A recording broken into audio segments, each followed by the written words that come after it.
what additional actions am I going to take? And the biggest thing that I could tell people right here, and I'll give this free exercise, it's valuable beyond measure, the tolerations exercise. What are you tolerating from yourself? What are you tolerating from inanimate objects? And what are you tolerating from other people? And you get your pen and paper out and you write it out.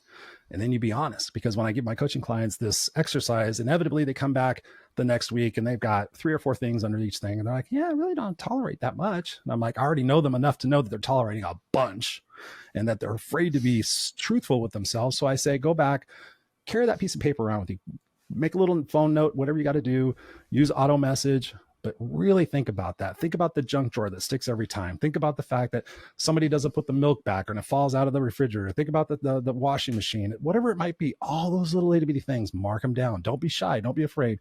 Then they'll come back with a bunch and a long look on their face. And I'm like, now can you see why you're struggling so much? Right? Oh, but Chris, the kids can't make their lunches and the laundry needs to be done and this needs to be done and that needs to be done. I'm like, I get it. The kids need to go to school. The kids need blah, blah, blah. I'm like, okay, I'm going to go dark for a second. You have a heart attack 10 seconds from now. Your kids aren't going to have clean clothes. They're not going to go to school with lunches. Come on. Somebody's going to figure it the fuck out. Somebody's going to have to get that leverage space. So you, my dear, if you want to have that amazing life, you need to draw those boundaries. You need to sit there and go to your family and say, hey guys, you're 9, 13, and 17. Honey, you're a 40-year-old man. You guys now make your own lunches. You guys now sort and fold your own laundry. I don't mind doing the laundry, putting it in there, but you guys are going to bring it down. You guys are going to take it back up. Guess what? Mom needs 2 hours a day to focus on my new adventure so I don't have to work a 9-to-5 job for the rest of my life. You guys need to get on board with it. Otherwise, guess what? Your shit's going to stink and you're going to be hungry. Any questions? So you just got to draw those boundaries. You got to draw those lines. But that survivor mode just feels overwhelming. It feels chaotic. It feels stressful. It feels like I have to go to that short-term gratification, right? And I deal with a lot of people with addiction issues. I'm not an addiction issue expert, but I'm a mindset expert. Like, okay, what do you run to? Oh, I go to Netflix. I'm like, okay, how many shows in a row do you watch? 1 or 2. I'm like, be serious. 4 or 5. I'm like, yeah. Okay, so you've got all these issues. Did you spend that much time Googling and researching your issues? No. I'm like, okay, what do you expect to change? Nothing. I'm like, okay, why did you hire me? So it's about getting out of that chaos, that stress, and that overwhelm. And it's not easy, guys. I'm not painting that picture. It's going to be hard. It's going to suck. You have to sacrifice. You may have to get 2, 3 jobs. I worked 3 or 4 jobs a lot of times in my life. I worked a weekend job. I worked a night job. I worked a day job. I worked a independent contractor job. I've done all sorts of things to hustle and learn and grow. My wife laughs at me on Sundays. I've learned to relax, which something I was not good at it. And I watch YouTube on the living room TV, and I sit there and I watch how to grow my podcast. I watch how to be a better husband, how to be a better dad. I watch how to be a better interviewer. And I sit there and it's my Sunday educational TV. I spend 2 to 4 hours and I watch YouTube videos and I take notes on my little journal. And guess what? I come up here into my office and I sit there and say, what of these strategies am I going to apply today or this week or the next couple of weeks, right?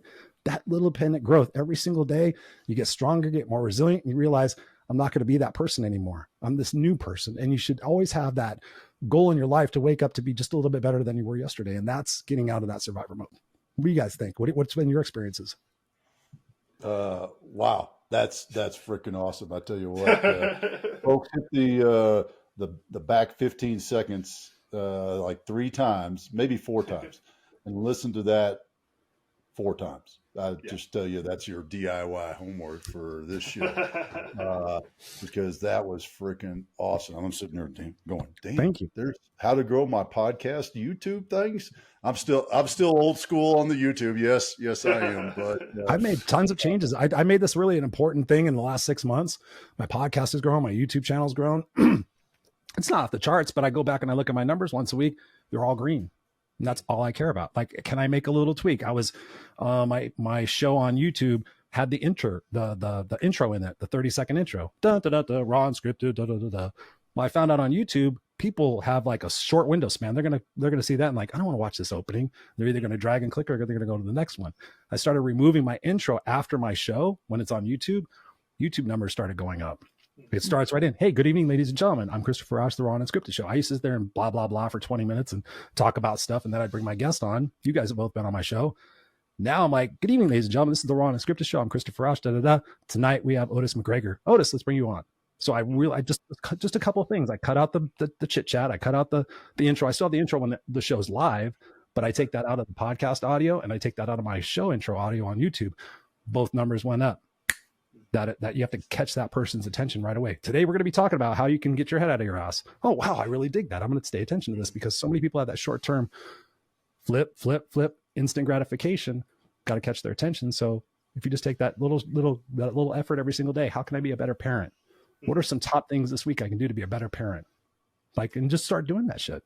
It's free. Yeah. I mean, everything's right here. You don't even have to type it in anymore. You can just Siri, tell me how to be a better dad. Yep. There you go.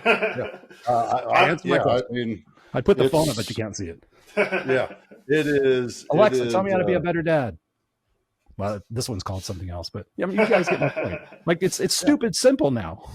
And I think the one, sorry, Dad, before you go, I was just going to say, I think the thing interesting there, kind of connecting everything back together, Chris, when we were talking about the housework, you mentioned doing these things where it calms down the brain a little bit because you have the music going. That's where the ideas come from.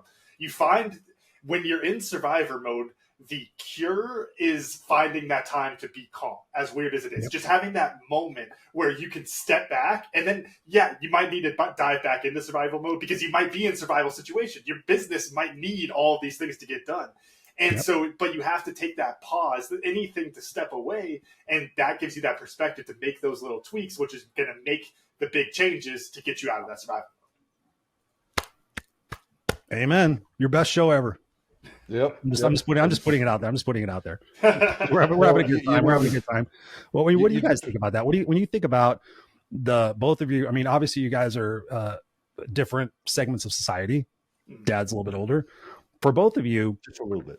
In your experience, like I'm thinking about this, and I'm gonna try to phrase this in such a way because I was just thinking about this morning, and I've been thinking about it.